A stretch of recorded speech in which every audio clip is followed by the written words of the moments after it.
Youth are an active, important part of the Church of the Brethren. There's a full-time youth program in place on a denominational level. For example, work camps are held every year to give youth experience at putting their faith into action.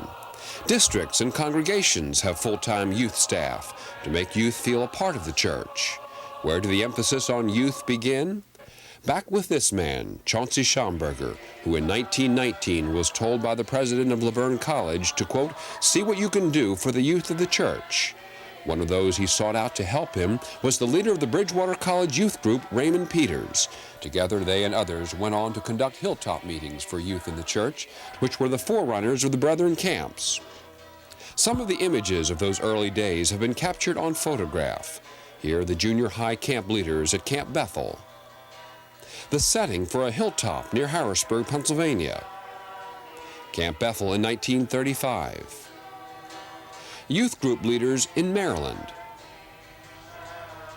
The idea of a special emphasis on young people became accepted by the church on both a local and denominational level. And the man who guided that acceptance was Chauncey Shamberger, the first Church of the Brethren youth director. Just after Chauncey Shamberger's 95th birthday, Raymond Peters, himself 83 at the time, visited Chauncey to discuss those early days. Here's their conversation. I wanted to be out here at your birthday, and I didn't make it. And I regretted I didn't, because I wanted to, in a real way, tell you how much you meant to me across the years. Especially in those early years, you got me going. So, really, how did you get involved in this young people's work anyway? Let me start back at the beginning. Okay. I grew up in the Prudent Church, and I always felt like they had done a great deal for me, and that I wanted in turn to do something. And after I finished in Manchester in 1919, I agreed to come out here for a week and be the pastor of the church. Now, I made certain that they weren't going to keep me there after that, because my brother-in-law was in Bethany Bible School, and he was coming back the following year, so that I was sure I wasn't going to stay on there any longer. Well, you said you came out and stayed a week. Now, you mean you didn't, you was going to be pastor more than a week, wasn't you? Oh yeah, I was pastor for a year. As a matter of fact, I got the magnificent salary of $1,000 for the whole year's work. And truth of the matter is, I sometimes thought I'd better be a ditch digger because they were making more money than I was. I was engaged, and we planned to be married when I went back to Chicago after that year. But who was you engaged to? Nellie Wonderjam was her name. She came from Grand Rapids, Michigan, and had grown up in the city and never been very far west of Chicago. And boy, she had a job taking the farm out of me. She was not used to outdoor plumbing. She'd never cooked on any kind of a stove, but electric or gasoline or gas stove. And it was quite a little job. But we did get married on the 3rd of September and began housekeeping. We rented a house for $10 a month. And in the course of that, I bought on a Ford automobile at a sale, and first thing it did was kick me and break my arm, and I had to do everything left-handed for a while. I remember those Model T Fords. Well, they would do that. The nasty part of it is nobody told me how to crank that thing until after I'd done it. Then they told me how I could have saved that broken arm. But after I'd been out there practically a year, I had a telegram from I.V. Funderburg asking me if I would become secretary of the Christian Workers Board. I.V. Funderburg, now was he on that board? He was the chairman of the board. He was president of Laverne College. I see. And I was not flattered at all about it, because the Christian Workers Society never got off the ground, and I didn't want to spend my time on something like that, so I just turned it down flat. And he came through along in August and was a very persuasive kind of person. He said they were not looking for somebody to affect the Christian Workers Society, but they wanted somebody who might do something for the young people of the church. Well, that appealed to me, and I was full of ambition then, and I said I'll give it a year. I think in a year I can do everything that needs to be done. And I think you told me once upon a time you thought you could do anything. Yes, that's right. I didn't get over that until the depression came. Then I didn't think I could do anything. Well, anyway, we paid our own way back to Chicago, and Nellie went to Lewis Institute, and I commuted out to Elton. My big problem was when I got out there, I hadn't the least idea what I was going to do. Nobody had done it before, you understand. Sure. You were a pioneer. Pioneer, yes. And I think that everybody kind of pitied me. Yeah. Now, there was a roll-top desk there, which Merlin Miller had bought. He was to be the secretary of the Temperance Committee. Yeah. And that fizzled out. And that was about the only thing. So I bought this roll-top desk and didn't know where to put it. They didn't know where to put me. I didn't have any office. Finally, they put me up in the room where the General Mission Board met. Oh. And then when See, that was back, that of course, that was 220 Southern. That's right. In the old South State Street. Old Brethren Publishing House. They made certain that we weren't up there when they hauled too many books across upstairs, because you always feel like the ceiling might fall in on it. But never did. Well, it became apparent that I wasn't doing anything around there, so they asked me if I would combine my efforts with the student volunteer movement and visit the colleges, which I did, and which turned out to be a very fine thing. By the way, just a few weeks ago, when I was working on my story, I found a letter from Chaucey Shamberger, written to me when I was a sophomore at Bridgewater College. Oh boy, could you read it? It was typed. Oh, yeah. But you were coming to the college, it seems, Yes. and wanted me to set up a meeting for you. Yes. So you kind of grabbed on to me Well, earlier. you're way ahead of the story, because when you weren't in college when I started on this. No. This was in 1920. Yeah, I know, but you mentioned you got into college, yeah. Yeah. Well, I met some of the finest students who were eventually to become the really kingpins in the youth movement. They're talking about me, is one. Well, you were still in grade school. This were in pioneer days I'm talking about. Well, you keep on back there too long, and never will get through this stuff. Well, okay, you've asked me how this got started, and I'm going to keep on until you find out. Well, I see how you got it going. Okay. So I went to all of these places, and then when I got back, it was still apparent I wouldn't have anything to do, so they asked me to help on the forward movement. Yeah. Charles Bonsack was the secretary of that, and that lasted 6 months. And then I still hadn't found out what I was going to do. But I went down to Philadelphia to a meeting of they call the Interdenominational Young People's Commission. Oh.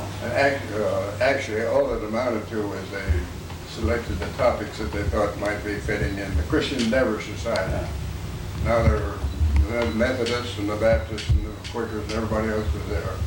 And these were topics which we might or might not use in the Christian Workers Society. And in that meeting, I met all of these young people, directors of other churches, and that proved to be the finest thing that could have happened. I can understand that. Now, they all told about the kind of camps they had for young people, summer camps. And the one that appealed to me the most was the Presbyterian camps. That partly answers a question I've always had. How you got interested to get into the camping business in your early days? Yes, I had no idea of starting camps. But when I got there and found out what they were doing, now I think the Presbyterians said they had something like 20, and the Methodists, they called them institutes, Epworth League Institute. Then the Christian Endeavor Society, it was the one that used all of the topics. The others used just what they wanted and what they didn't want, that was okay. So this Presbyterian director said, now we're going to have a camp at Winona Lake, and you're invited to come. Well, that appealed to me because we'd had annual conference at Winona Lake so often. And I went there, and they had their headquarters in the old inn, what they called the old inn. I remember. And he said, now we start out the first thing in the morning with a morning wash, then we have breakfast, then we have classes all forenoon, and then after dinner we have recreation, and then in the evening we have a campfire. And that appealed to me as being extremely good. There were some others there, but they didn't appeal to me because it's just more like less of a camp meeting where everybody came. And I thought if we're going to have this for young people, we'll make it for young people. But I was wrong there because when we actually got the thing set up and got the people there, we had about as many adults as we did young people because they thought they'd better come and see what's going on. Ah. For example, here was John Robinson and his wife. They came. That's Paul's father, mother. Paul's father. Paul and his brother were just little kids then. They came. But instead of everybody staying at the inn like they were supposed to, they rented houses out here. We had a little problem there. But we got off to a good start, a very good start. And we had folks like Bob Ziegler and C.D. Bonsack as leaders there. And we had Sadie Wampler from Manchester College. And it just worked out excellent. At least we thought we had a good attendance. And we had, a lot of those kids were older than I was, or just about my age. That raises an interesting, I don't know whether I want to talk about it now, but the age of the young people, when you started this program, are certainly older than the young people that we work with as our young people today. Oh, yes. Yes. Even when I'm getting ahead of the story too, but when I went to Elgin in 1940, we had a National Youth Cabinet, and all of them were college graduates. Sure. I remember one fellow at that first camp who was 26 years old. Yeah. And I can remember too that one time I took a half year off and went to Yale University on half time. And when I came back, I stopped at Bethany Bible School for overnight, and I met a fellow in the washroom, and he said, "What are you going to be doing this summer?" And I said, "Well, I'll be in young people's camps." He said, "Do you like those?" And I said yes. I spent my summers in them. And I didn't tell him I directed him or anything like that. He said, "Well, we sent some of our young people up there last summer, but all they could talk about when they got home was such a good time. And we figured if that's all they were going to do, why we're sending them up there." It's going to be bad if it's having fun. That's right. Well, that was one of the problems we had for the first 3 or 4 years. The adults would come and just participate. They were afraid what this young That's right. Shamberger was going to do with our kid. Well, I had a ground for that. But they didn't trust young people. They didn't have anything to do in the church. In fact, a lot of them were pretty much disgusted with some of the things the church wouldn't do. Anyway, we had 2 that summer, one in Winona Lake and the other one in Pacific Palisades, California. Let's see, give us that date again. That's 70. What year? That was 1922. 22. Yeah. I'll tell you another interesting thing happened in that first one. My wife went along, and one morning she took me aside and said, "You're going to become a father." That'll throw you. Well, Pacific Palisades was still quite different because they're... Now let's see where it was. Well, that's in California, right on the ocean. And Funderburg, of course, was interested in that. And we had a good attendance there. I'll never forget a girl from Ohio there that all these Westerners had on bikini bathing suits. This will probably have to be cut out. But she had one of those old-fashioned ones that came way down over her knees. And a prayer covering on. Oh, she forgot that. She left it out at home. But the Westerners were more, they felt like they had a more part of the church, and we really got off to a good stand. Now, the next year then we had 4, and the next year we had 6, and then they began to develop their own parks. To begin with, we would go to college, or we would go to some other campground or something of that kind. The first one that was developed was in Pennsylvania. Camp Harmony? Where? At Camp Harmony? Yes, Camp Harmony. Now, That's near Johnstown, isn't it? that's right. Yeah. And we had that kind of out in an open place there, and it wasn't equipped. And we bought some army cots and put them there, and we made a big discovery. We discovered that if you're going to keep warm on an army cot, you have to have something under you just as well as over you. We shivered all night there. That was the first camp, and then Camp Mac came along. We had one camp at Lake Wabi, which was an evangelical, and so on, and then Camp Mac, and then they began to develop these all over.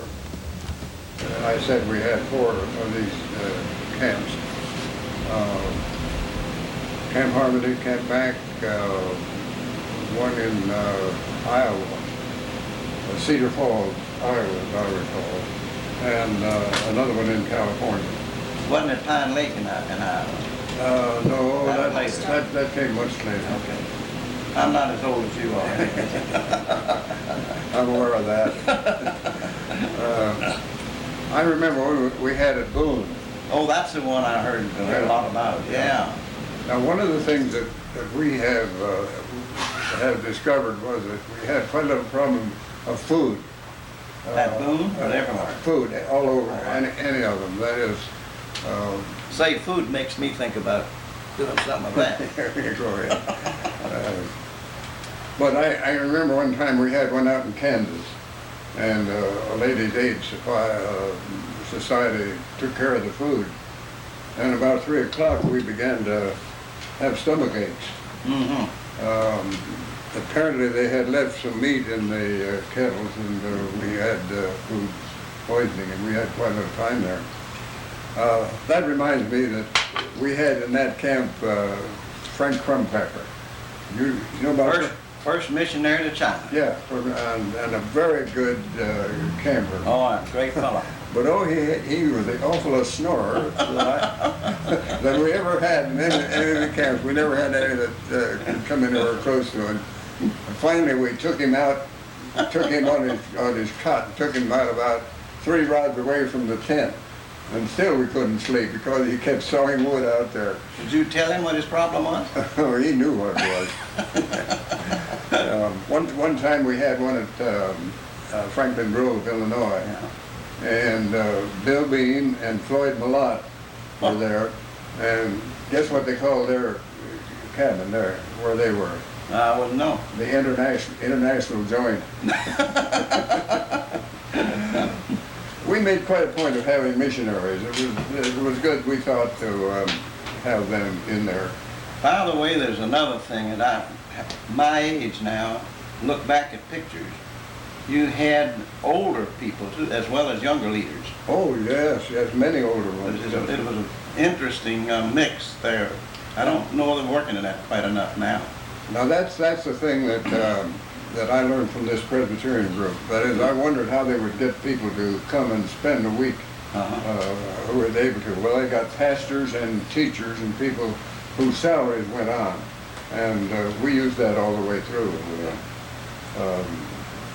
But I found this. I found that we could get certain people who could do something which nobody else did. Now, one of those was Dan West. Yeah. We found that we had Dan, we knew he was a good guy, you know, and we discovered that he could put on an assembly there of the whole group, and he would just keep them spellbound and question and answer. Even a forum of a large group, Yes. he could Yes, do that. yes, we call it forum. So we thought, well, if that's good for this camp, it's good for all the other camps. And then we began having certain men who went in all of these camps. One of them was Perry Rohrer, for example. He was a psychologist and was just a young fellow, and we had him for recreation. He had the faculty of finding out what was bothering young people more than anybody else. For example, they'd ask him a lot of questions about dating and that sort of thing. They wouldn't ask me, they'd ask Perry. Then You were too old. Then one of the most practical and one of the most useful things in all of these camps was the music. To have somebody who knew what music to sing or play, and then we got Al Brightbill to do that. Al would come with his guitar to every camp and would play that guitar and lead the singing. We had a lot of trouble getting him in line. Keep him in line. I found that out later. I won't go into that now. No. But by the way, on this, did you learn this from the Presbyterians, the division of responsibility? Or did you pick that up on your own? I picked up most of Well, that. see, that's one reason you got me going. You appealed to my administrative skills. Yeah. And that's what you're talking about right now. You saw Oh, yeah. what you needed. There was another thing that always interested me, and that was that while I was the guy who was in charge of it, we always had these leaders who were more popular in these camps than I was, and it never bothered me a bit. Well, frankly, I never knew that they were more popular than you. Well, I think they were. I think, for example, young people would get into that forum discussion with Dan leading it in a way that I never could get them to do. Well, I think he might have been able to lead a discussion, but I know from my experience as a camper, when you're talking about these four people, and I know others felt, that you stood out as one that they admired and liked. So don't underrate yourself. Well, I'm sure I don't. There's another thing. One time we had these campfires going in good order. We would start out, with a lot of hilarity and games and songs, and then we would gradually go from those things over and into the sublime, and by the time we reached that, they would be ready for an inspirational message, and that's where Al Brightbill came in. Very good. By the way, man, I like to butt in here again, but you stimulate so many interesting things for me. I don't believe you mentioned that you picked up from your Philadelphia meeting the Vespers. Oh, yes, I did. Yes, the Presbyterian had Vespers. I see. And that was the thing that interested me. Often when you would have these young people come home from the camp and say, what did you enjoy most? Often they would say the Vesper service. I just wondered when you got hold of that and got that started. We tried all kinds of things with those. For example, in Maryland, we had a bunch of them way over, about half of them over on a hill over here, the other half over here. And then we tried responsive singing. Yeah. And we got into trouble there because of the distance and the echoes across there. But that was an inspiration, always an inspiration. Well, that developed, though, in other places in a very significant fashion. We held singing. We held to this pattern all the way through, but we kept adding it and adjusting it. For example, I found a fellow who was very active in Boy Scouts, and he was adept at putting on Indian campfires. And that's when we introduced the Indian idea into the campfire. So that the whole thing was a developing program as we went on year after year. Where did I first get in touch with you? Oh, Tinker Mountain. Tinker Mountain. Looking over Roanoke, Virginia. I wondered when you're going to get Camp Bethel into this picture. I'll never Tinker forget- Mountain came first. I'll never forget Tinker Mountain. We ate more beans there than any camp we ever were in. We'd snap, didn't have anything to do, they'd snap beans. Oh, that's snap bean. Well, that's a Virginia dish, you know. Oh, yeah. Where I came from, they would pass the beans before they passed the meat. Well, I don't remember how it rained there. But after all, it was a good thing. That was a nice... It got going on that. And now, the thing that the that was 1926. That 20 was my first camp experience on top of that mountain. Is that so? I thought I met you first at Daleville. Well, you met my wife there.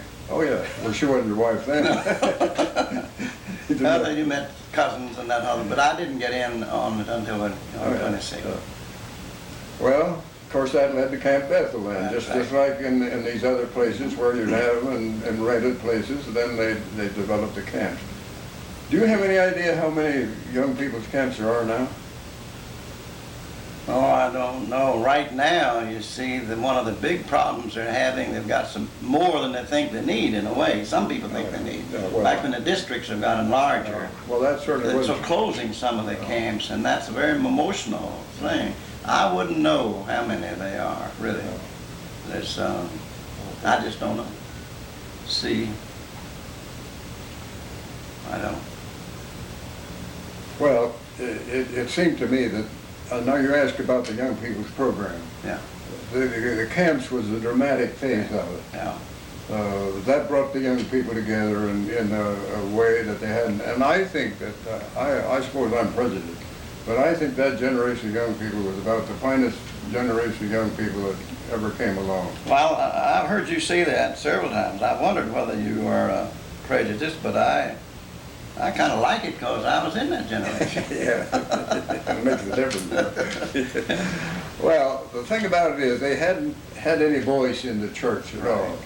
And the elders, I didn't be too hard on them, but they were in those days are rather rigid in the local churches. Oh, yeah. And the young people really They had were, difficulty with that. that is, I don't know whether this could have started 25 or 30 years ago before that. I know it was due, the time was due for it. And the success that they have attained is due to the fact that there was this response upon. We didn't get ahead in some of these places. We had some of them that were pretty thin. Well, there were some people that felt. I remember we had a layman, a young layman, banker from Trouttville, Virginia, came down to Camp Bethel when up in the mid-30s when I was directing the camps. And he came and ate in the dining room. And he said, "There's so much foolishness and hilarity here. Well, This isn't a camp. I mean, think- this isn't religion." I think we ran into that all over. Like that fellow said, well, they'd had too good a time. Well, there were other phases of the program. For example, we developed a district program in youth. That was a vital part of the program. And you mentioned earlier, but back up a little, I mentioned this letter in 1926, which is not far out of line date-wise now, chronology. But then when we organized in Bridgewater, and I assume at the other college, a Brethren Young People's Department on the campus. Yes. And it was an ongoing meeting, and Yes. I happened to be the first president there, and that's why you wrote me this letter. Oh, yeah. I want to get something going. Oh. Well, I think that we often think that the camp was the total program. Yeah. Well, let me kind of sum this up and say that after I had done this for 10 years, I felt that I had given it what I had to give. I felt that I could plan these camps, I could plan these district visits and that sort of thing. And I had seen in for example, in the Christian Endeavor Society, secretary who stayed on too long. I know. They were still sticking around when I came on. Oh, yeah. Well, and I the program for it got That's right. monotonous. And I didn't want that to happen to me, and so I felt that the time had come for me to move on to something else. And Dan West was available, and that's the way it ended. Dan then became a second Second, yeah. youth director in 1929. I left in the 30. Was it 30? Yeah. I'd like to go back to one thing and check it out. And do part and get to this as a testimony in a way. One thing that camps did for me, you and these persons whom you're speaking about were able to get to me and help me to see things, these gifts that I had not realized I had through my academic college years and elsewhere, and made me feel I had some contribution. And I remember, I could give illustrations. I don't think we want to go into too much detail, but really camps made me feel that I had some gifts, and I was inspired to be a leader. Well, And that's one reason I stayed in it.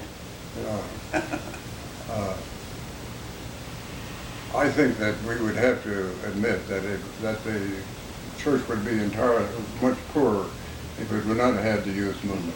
It came at the right time, and although the church was pretty conservative, I couldn't kick I think we got great support for it.